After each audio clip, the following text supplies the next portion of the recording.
Thanks so much for joining me on this second edition of the Untold Stories. On the Untold Stories, I bring to you survivors of the COVID 19 telling their stories in their own voices. And when I say survivors, I mean Nigerians who have contracted the coronavirus, been treated for it, and are alive. Family members of Nigerians who contracted the virus but passed on as a result of it would also share experiences of their loved ones on the Untold Stories. I am Tobore Ovorie. Once again, thanks so much for joining me on this new journey in which I travel around Nigeria to bring to you the Untold Stories. Please, I'll be right back.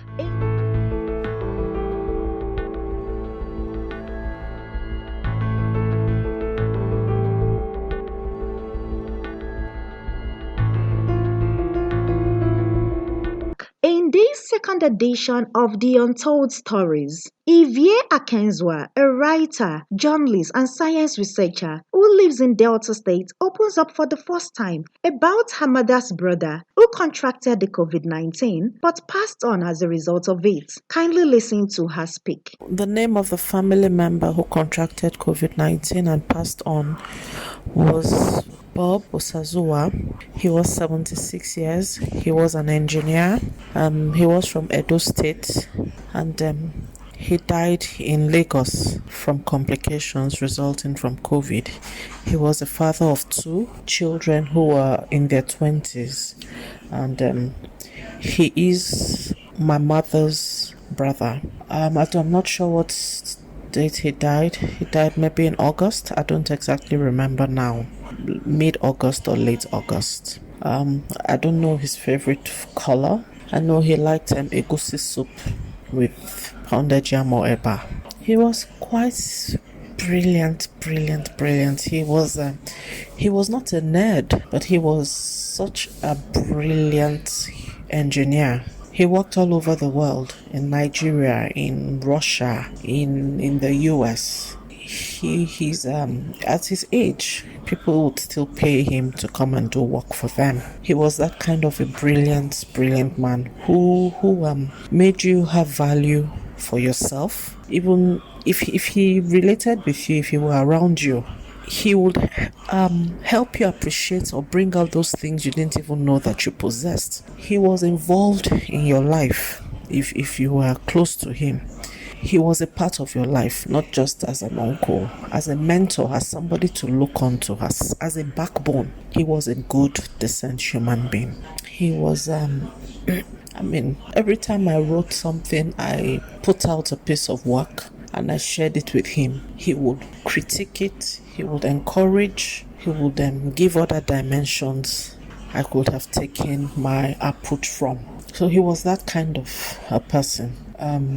I'm not sure what his activities were. He was working, and then I called him and I heard him coughing. He said he had a very bad cold and that he was recovering from malaria. So he was pretty much at home about a week before he was hospitalized in Yaba, where he had gone for COVID treatment.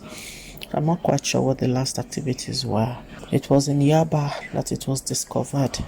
After he suffered renal failure and had dialysis twice, that's when it was discovered. I think that I'm not very sure. Don't let me misinform you, but I think I spoke to him, and he died about 2 weeks after that. So between that time when I spoke to him, the day after I spoke to him was when he was hospitalized, and it was in that period that he had the renal failure because he already had an enlarged prostate and suffered a renal failure. I think it was in all of that he was diagnosed with COVID, and then was transferred from the hospital where he originally was to Yaba, where he began to receive treatment. Unfortunately, we lost him after that. I can't give specifics about how it was discovered because we weren't. That was not information that was directly passed to me. But I think from series of tests that were conducted, that's what gave the diagnosis. There was limited we had limited we were limited in what we could do because his family lives abroad. I was recovering from surgery at the time. There was no movement, so it was pretty limited what we could do, for him. But monies were paid. I think even conveying him from the hospital where he was from Surulere to Yaba was about 150,000 or some ridiculous amount. But he was very well cared for at the facility in Yaba. The organization he was working for rose to the occasion to pay bills, make sure that he had the best of medical treatment, and they didn't really let me take on any burden or the rest of the family because they knew what my condition was. They knew that his family was a bit it was a tough one. They were dealing with the emotions of his illness at the time and not knowing how he would recover or if he would make it through. So these were things that they were dealing with, and we were grateful for his company, and the support that they gave at the time. We just kept praying. We were hoping for the best. But I personally was concerned that having the prostate issue, renal failure, COVID.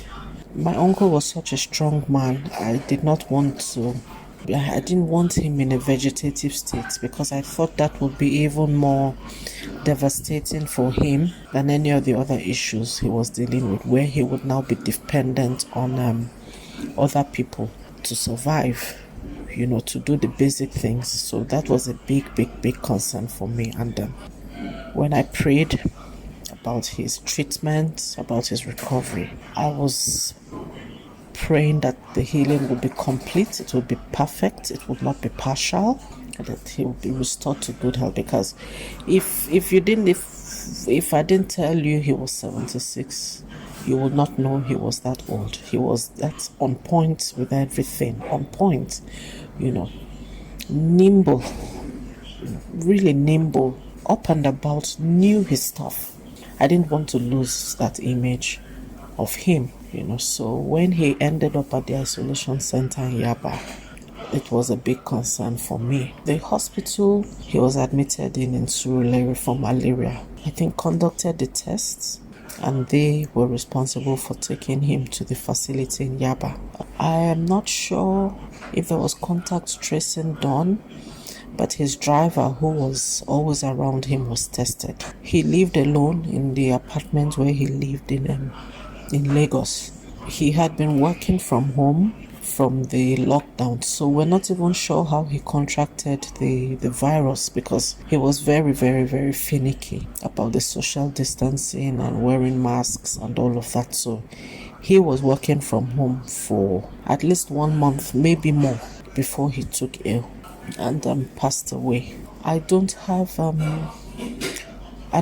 details about what he was treated with or what the treatment regimen was like. I don't have that detail. So he was in hospital for about 2 weeks before he eventually passed away. He wasn't there for up to 3 weeks. No, I don't think he was. He succumbed to the illness after about 2 weeks and died. The staff of the hospital notified his wife of his passing, and that's how the rest of us got to know that he had died. It's not been easy because losing. I'm just the other day I was reading my WhatsApp message after I had sent him my last published work at the time, and I was reading his comments, about what he thought of it, and how all those comments ended with words of encouragement. I don't want to delete it because I want to go back to it every now and again. It's private, it's something I treasure. I just want it to be me and that message as my way of connecting with him. So it's I feel what I'm feeling. It hurts. Sometimes I cry. I can only imagine what it is like for his family. Who like his wife and I were talking, and she said, "Oh, hi, Gusi." That's the one thing he would call her to prepare when he was coming back home. So to think that there'll be Christmas without him, I don't. It's tough. It's tough. His funeral was there were only maybe four or five people. So only 4 or 5 people were there, and it was performed via Zoom.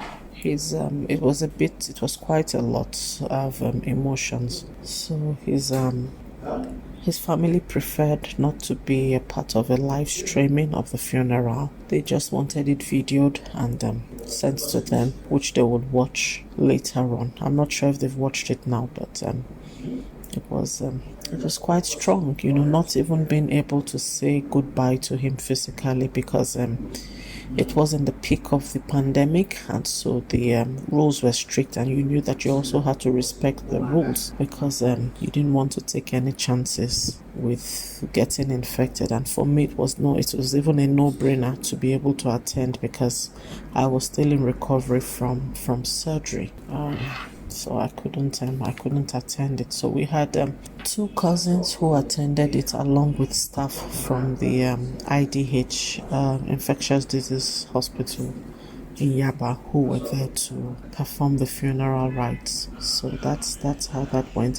And he was buried in a cemetery in Yaba, Lagos. I'm not sure what the name. I don't remember the name of the cemetery right now, but it's one of the popular ones in Yaba. That's where he was buried. I think it's a private cemetery. I'm not sure.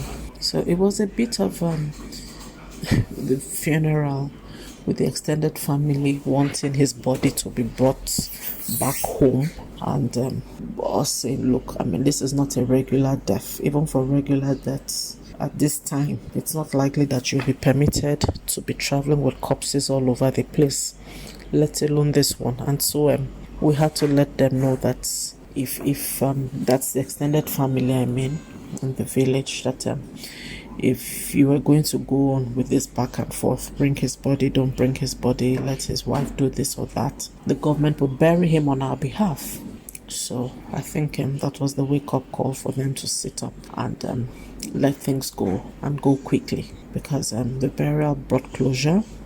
Healing started. Healing is still ongoing, but it was a tough one, doing this back and forth with family. About his dreams and aspirations, there were a lot of them. He was somebody who was very passionate about young people, and so that's why he invested a lot of time with us, his children, who, as I said, were in their 20s. So you can see that they came pretty late in his life, but he was daddy, he was friend, he was uncle, he was paddy.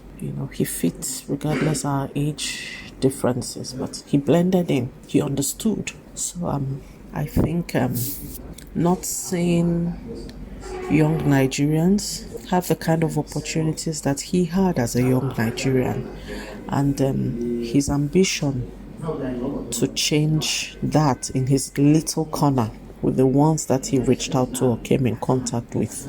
I think that would be one of the major disappointments for him. Not being, if he had a chance to be disappointed, that would be one of the major things that he was unable to accomplish before he died. Family members were very supportive because we've had in our family two. He's the second. The first one was my older sister, who was quite outspoken about hers, and she dealt with the stigmatization head on. Can't stigmatize people for something that is absolutely beyond their control, in that they didn't create COVID. But we haven't. We've not received, there's been no kind of stigmatization. People have been very, very, very supportive. Overwhelmingly so. So we haven't dealt with issues of stigmatization. No. No, I do not believe that COVID is a government or global propaganda. I do not think it's a propaganda. I think it's real. I don't think it's any gimmick or anything because it's something that has directly affected my family, and I see what it's done to the people that it's affected. My sister survived it, thank God. My uncle survived it, sadly, but we're grateful for the privilege to have had him in our family, in our lives. So, being, would I call myself a first-hand witness? If it's a propaganda, it's gone out of hand, and the ripple effect will be on for years and years to come. But I still do not think it's a government and global propaganda. I think maybe it's probably maybe some laboratory test gone wrong and gone out of hand. But it is here, and it is here for real. I mean, Nigerians should not just sit down and fold their hands and think that all is well is in paradise. We've got certain parts of the world that are going down on the second phase of lockdown. So you cannot take it for granted that the numbers are not rising in Nigeria, therefore it's okay to relax. If you say 1 in 1,000 people are dying, that 1 in that 1,000 is somebody's child, somebody's spouse, somebody's sibling, somebody's parent. So that one dying makes a million differences in the lives of all those people associated with that one life. So let's not take it for granted. It's something serious that we need to pay attention to and follow the rules as much as possible as we can. Everything you heard so far happened in Lagos State, while Evie and her family are yet to recover from the pains and reality that her uncle is not only dead but died as a result of contracting the coronavirus.